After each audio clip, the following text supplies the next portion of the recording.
کے پی حکومت کا 25 دسمبر کو مینار پاکستان پر ڈی چوک شہدا کی دعائیہ تقریب کا اعلان۔ کے پی حکومت نے ایک بار پھر 25 دسمبر کو مینار پاکستان پر ڈی چوک شہدا کی دعائیہ تقریب کا اعلان کرتے ہوئے چیلنج کیا ہے کہ نون لیگ بھی جلسہ کر لے اور ہم بھی۔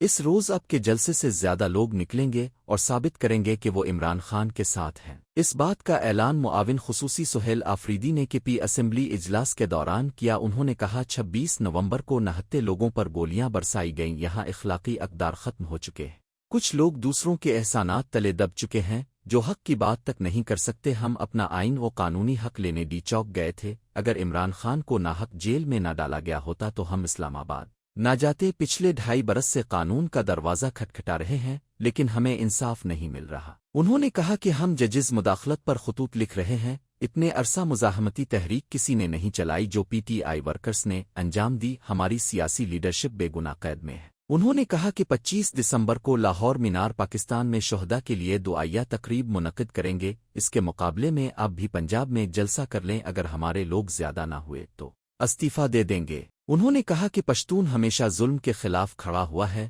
ہم نے کسی کی غلامی نہیں کی ہے، پشتونوں کے سروں کی قیمت ادا کرنے والے آج ہمیں درس دیں گے۔ اس موقع پر جے یو آئی کی رکن صوبائی اسمبلی ریحانہ اسماعیل کی جانب سے کورم کی نشاندہی کی گئی، جس کے بعد اجلاس آج بروز منگل تک کے لیے ملتوی کر دیا گیا۔